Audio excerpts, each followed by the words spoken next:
Content warning. This audiobook contains strong language, sexual themes, supernatural elements, and graphic depictions of death. The author recommends this work for audiences aged 18 and over. If you let your 6-year-old listen, that's on you. Moloch, The Real King of Horror by Ian Bailey.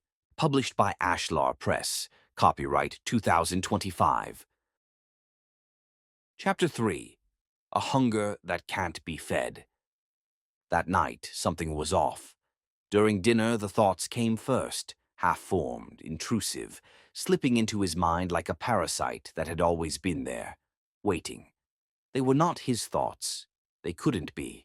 Blasphemous, obscene, violent things, concepts he had never dared to entertain, words he had once thought profane. They coiled around the rigid framework of his upbringing, the remnants of Sunday sermons, the voice of his father telling him that there were lines a man should never cross. Yet here they were, slithering through the cracks in his mind, filling the void with new ideas, dark ideas. And he could not stop them. He tried to push back, to regain control, to think of good things, wholesome things, things that belonged in the light. But it was like trying to hold on to sand with trembling fingers. The more he resisted, the faster it slipped through. He felt like a man standing at the edge of a precipice, looking down into an abyss that whispered his name, beckoning him to step forward. His body jerked suddenly, his breath hitching, fingers twitching involuntarily. His mind convulsed, glitching in and out of rationality, fragments of thought colliding like shattered glass. The Methodist teachings of his childhood screamed at him to stop, to cast out whatever was infiltrating his thoughts, to get on his knees and pray. But another voice, new, seductive, laughed at the absurdity of such notions. What if they lied to you? What if the darkness was always where the truth lay? His hands gripped his skull, pressing against his temples, as though he could physically stop the onslaught. He squeezed his eyes shut, muttering under his breath. And then, click, clack. He froze. His breath hitched. The sound of the typewriter key striking paper echoed through the trailer. But the machine was cold, untouched. He turned sharply, but there was nothing there, just silence. His reflection wavered in the dim kitchen window, something slightly off about it, as though it was still watching him even when he turned away. Stop! Stop! Stop! A warm touch landed on his shoulder. He flinched, looking up to see Martha standing over him, concern knitting her brow. "You're shaking," she said softly, "and sweating. What's going on?" He exhaled, trying to steady his breathing. "Nothing. Just thinking." Martha wasn't convinced. She moved behind him, resting her hands on his tense shoulders. Her thumbs pressed into the knots in his muscles, slowly working them loose. "You're overworked. You never let yourself rest, always trying to force something out of that typewriter." "I have to," he muttered. "No, you don't." He let out a bitter chuckle. "Then why do the words keep coming?" She didn't have an answer. Instead, she kept kneading the tension from his back, her touch grounding him, pulling him away from the madness clawing at his mind. "Just let go," she whispered. "Let it come out. Whatever it is." And that night, something did come out. Sitting at his typewriter, unsure of how to proceed, he places his itching hands on the keys, his left index finger on the F and the right index finger on the J. Then, in a matter of moments, the words simply flowed like they never had before. At first, chaotic words were randomly thrown onto the page. Then, as if his mind and fingers started to align, the words started to make sense.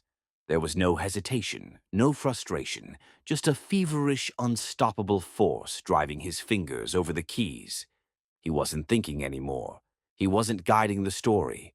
He was listening. There were sounds, not from the room, but from just behind his ears. A low hum like vibrating glass, and underneath it, a voice.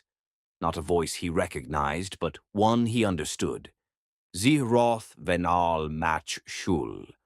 The words made no sense, yet They pulled meaning from him. They weren't instructions, but confirmations, approvals. Yes, the voice said. That's it. Bleed it out. You know the shape of things. He smelled sulphur, then rust, then the sharp, sickly sweet scent of burnt hair. He winced but kept typing. The air around him felt heavier with each keystroke, as if the act of writing had become an invocation. His fingers moved faster, the muscles in his hands cramping, but he didn't stop, couldn't stop. The typewriter clattered on, louder than it should have been, like bones tumbling down a metal chute. And just beneath the rhythm of it all, he heard Moloch laugh. The clatter of the typewriter filled the small nook off the kitchen, pages piling up beside him, each word spilling forth with an urgency that he didn't question. He didn't dare question it. The story that started to emerge was unlike anything he had ever written, dark, raw, and alive in a way that unsettled him. It breathed. The sentences moved with a rhythm that felt foreign, as though they were dictated rather than created. But he didn't stop. He couldn't stop. The hunger to keep writing burned in his chest, something deeper than inspiration, something unnatural. Later, when he looked back on those pages, he wouldn't remember writing a single word. Over the next few days, Martha noticed the change almost immediately. He barely slept, and when he did, it was restless, punctuated by murmured words and sudden jerks. He stared into nothing for long stretches of time, lost in thought, fingers twitching as though he was still at the typewriter even when he wasn't. There was a hunger in his eyes she'd never seen before, something feverish, something not entirely his own. Then, after days of relentless writing, he crashed. His body, finally giving in to the exhaustion, collapsed into bed. Martha barely had time to cover him with a blanket before he was gone, slipping into a sleep so deep it unsettled her. A day passed, then another. By the third day, she had to check his pulse, feeling a spike of fear that something was wrong. By the fourth day, now Monday, she called the principal. "He's got the flu," she lied. "He's in bed, can't even sit up." By the fifth day, she called the doctor. He wasn't sick. He wasn't dehydrated. His pulse was steady, strong even. His breathing was perfect, his temperature normal. He was simply gone. The doctor could only offer vague reassurances. "It's exhaustion," he said. "Leave him be. If he doesn't wake by the end of the week, we'll have to look at hospitalization." They couldn't afford a hospital. They had no insurance. So she waited. He was speaking in his sleep, but not English, not even a language she recognized, Latin, Hebrew, a third unrecognizable tongue that made her skin crawl. She couldn't tell, but it seemed like he was speaking, and through him someone was answering back. While he slept, Martha read his manuscript. From the very first page, something about it unnerved her. The prose was brilliant, terrifying, filled with imagery that made her skin prickle. It didn't read like his usual writing, it was something else entirely. For years she had watched him struggle, rejection after rejection eating away at him. Now, suddenly, he had produced something unlike anything she had ever seen. Where was this coming from? But when she looked at his sleeping form, peaceful for the first time in years, she shook her head. He needed this. He deserved this.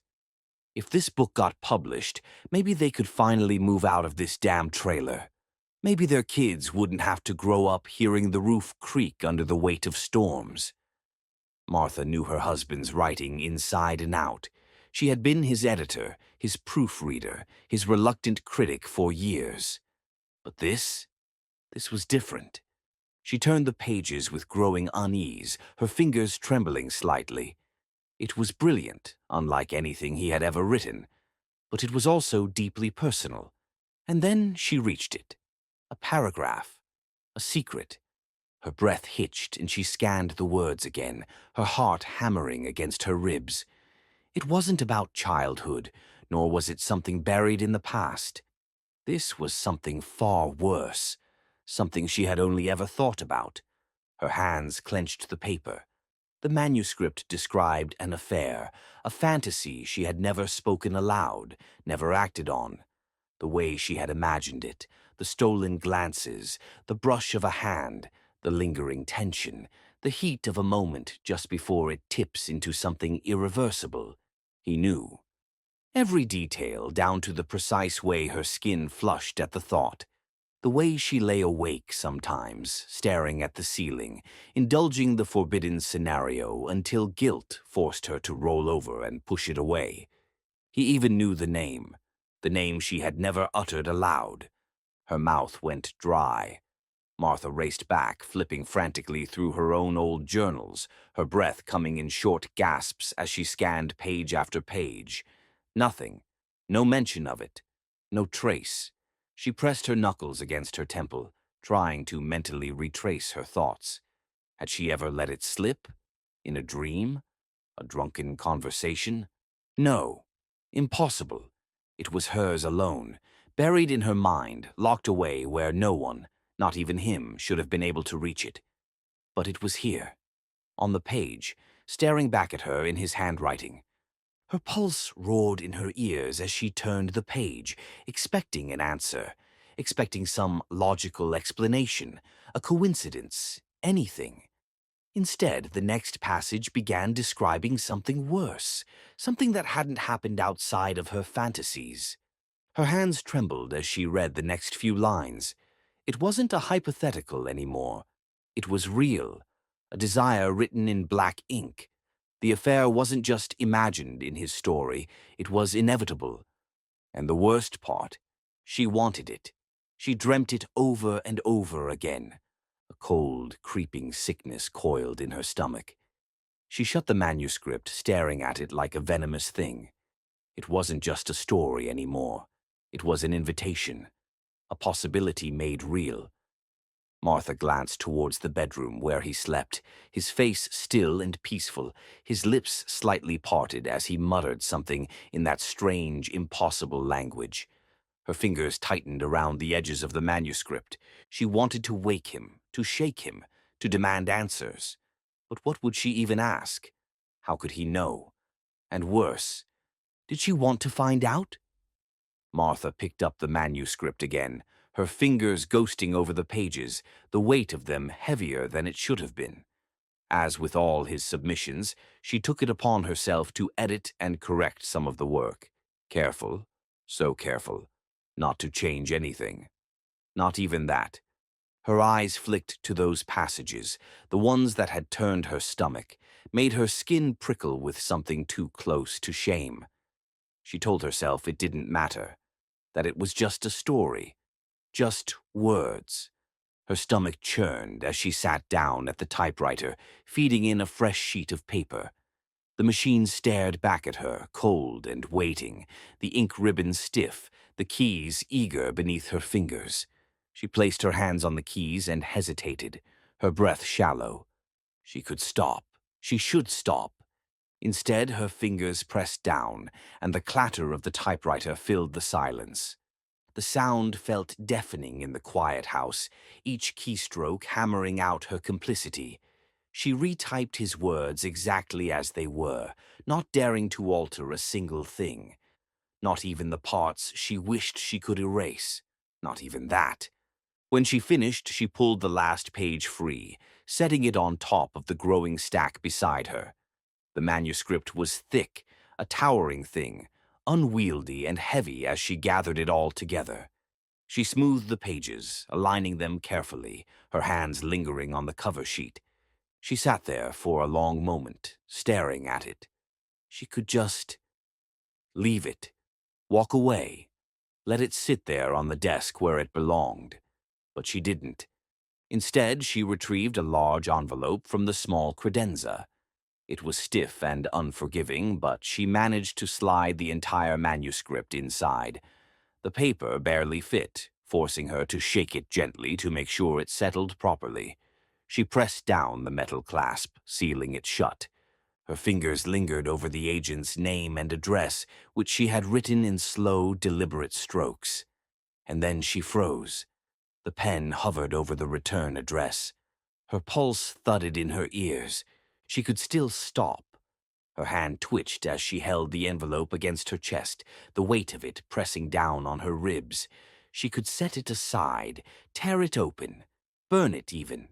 No one would ever know. Her grip tightened. She was imagining things. That was all. Still, when she walked to the mailbox, she kept the envelope clutched tightly, her breath coming in shallow pulls. The latch on the box was cold beneath her fingers. She hesitated, the envelope poised over the slot. If she mailed this, she couldn't take it back. 1 second passed, then 2. And then, before she could change her mind, she shoved the envelope inside, the clang of the metal door slamming shut, echoing louder than it should have. Martha stepped back quickly, as if the mailbox might reach out and take her, too. She stared at it for a long moment, then swallowed hard and turned away. She wouldn't tell him. He would never do it himself. He would sit on it for months, terrified of rejection. So she had done it for him. She told herself she was doing the right thing. She walked back to the house with brisk steps, trying not to look over her shoulder. Inside, everything was too quiet. The kind of quiet that made you feel like you weren't alone, even when you were. She sat at the kitchen table, fingers tapping the surface. The kettle had long since gone cold. She poured herself a cup anyway, hands trembling. It tasted like nothing. The guilt didn't arrive in a rush, it seeped in, slow, measured, like water rising behind a dam. She shouldn't have done it, not without asking. Not with how fragile he'd been, not with what she'd read in those pages. But she told herself it was for the best. He wouldn't have sent it. He would have let it rot on the desk like every other finished thing. And this wasn't just another story. This one mattered, didn't it? She stared out the kitchen window. For the first time in years, the typewriter was silent. And that silence, it didn't feel like peace. It felt like a waiting room. It didn't take long before Night Sky magazine accepted it. Almost immediately, in fact, praising its unrelenting atmosphere and visceral originality. They titled it The Glass Floor, his first real success. That morning, just before his eyes finally opened, the house felt weird. Not loud, not broken, just wrong, like something had taken a step back and was watching to see what happened next. He started to stir from the bed with what seemed like a hangover, but in reality it was just dehydration and soreness from oversleeping. It was like he hadn't slept in years. Martha helped him to his feet and guided him to the bathroom. "Have a shower, darling. I'll make you some soup and crusty bread." His stomach growled at the mention of food. He hadn't eaten in a week. She had been sponging water into his mouth to keep him hydrated, just as the doctor had suggested. Now, sitting on the couch, vaguely remembering the past week, Martha had to fill in a few details for him. He knew he had been writing, but he had no idea he had passed out for so long. "You slept like the dead," she said. "I feel like I'm dead," he muttered. It took a few more days of recovery before he finally returned to the classroom. This time he was different. His students noticed first. The man who once stumbled through lessons, who had let their whispers and jokes roll off his back, now commanded the room with a quiet, unsettling presence. The lessons were sharper, more engaging. The words that fell from his mouth were precise, cutting through their teenage dissent like a blade. They listened with interest now, leaning forward, absorbing his every word. Even the troublemakers sat still, eyes locked on him as he spoke. Their writing improved, their comprehension sharpened. Test scores went up. They didn't understand why, but something about him made them want to be better. And at the back of the room, unseen by all, Moloch watched. A week later, Martha found him in the kitchen, the envelope from Night Sky magazine trembling in his grip. She reached for it, but he wouldn't let go. He just stared. His hands shook. His breath hitched. He stared at the numbers so long she had to touch his arm to bring him back. And then he laughed. Low, ragged, almost hysterical. "It's real." His voice was barely above a whisper. She had never seen him look at money like that before, like it was proof that everything was happening exactly as it should. The reviews were mixed. Some critics called it derivative, but judged it to be a first effort that requires no apology. Others described it as an Edgar Allan Poe pastiche. Still, the glass floor sold, and with it, something inside him shifted. Toxicity bled into his daily life, his newfound confidence sharpening into something rigid, something unyielding. He was more assertive, more in control of his thoughts, but at the quiet expense of those around him. The shift was gradual, almost imperceptible at first, but Martha felt it creeping in. The patience that once softened his edges was wearing thin, the warmth in his presence cooling into something distant, almost mechanical. The kids noticed first. He still tucked them in at night, still listened when they told him about school. But something was missing. He no longer asked follow-up questions. His good-night hugs had lost their warmth, more perfunctory than genuine. The smallest shifts, they noticed. One evening, as Martha was tucking the two of them into bed, their youngest, eyes wide with worry, whispered, "What's wrong with Daddy?" Martha felt a chill dance along her spine. "What do you mean, sweetheart?" she asked, brushing hair from their forehead. "He's cranky," came the hesitant reply. "Not yelling or anything, but different." Their eldest, who had been listening from across the room, chimed in. "He doesn't play with us like he used to, Mum. He's always busy. And when he talks, it's like he's somewhere else." A small frown settled between their brows. "Did we do something wrong?" Martha's stomach twisted. "No, no," she assured them, her voice softer than she felt inside. "Daddy's just working hard right now. That's all." But was it? Later that night, as she sat at the kitchen table, her tea growing cold, she found herself replaying the past few weeks in her mind. The way he hardly met her gaze anymore, unless he had something to say. The way he lingered at the typewriter longer than necessary, even after he had finished his work. How he would stand at the window at odd hours, staring into the dark as if waiting for something. It wasn't just the kids. She felt it too. He wasn't cruel, he wasn't angry, but he was different. She had never known him to be distant, not like this. Not a man physically present, but mentally elsewhere, as if some unseen force was pulling his thoughts beyond their home, beyond her, beyond even himself. She thought of the manuscript, the way it had known things it shouldn't, the way it whispered to her as she read it, as if speaking through him. And, for the first time since he had started writing, Martha felt afraid. It was now some time past midnight when the sound of footsteps padded softly down the hallway.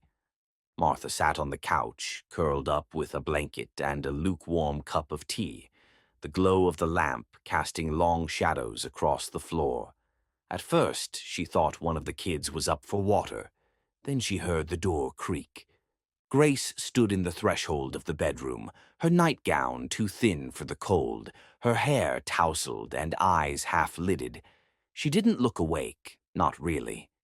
He stirred in bed, eyes opening slowly, watching as his daughter walked across the room. She stopped beside him, close enough that he could see the pulse in her neck, fluttering like a trapped insect. Then she leaned in. Her voice was a whisper, but it scraped across his spine like broken glass. "The house is hungry." His eyes flew open fully. He sat upright, heart thundering. Martha stepped into the doorway behind Grace, blinking in confusion. "What's going on?" she asked, rubbing sleep from her eyes. Grace turned toward her mother, still in her trance. She smiled faintly and said, "I'm hungry." Martha chuckled, bleary. Then let's get you a snack, sweetheart. But the struggling writer didn't move. He was staring at his daughter like she'd just spoken in tongues. His notebook was already in his hands, scrawling the words down before they could vanish from his mind. The house is hungry. He didn't sleep the rest of the night, not because he was afraid, but because, for the first time, he wanted to know what it would feed on. This chapter may have ended, but the story doesn't.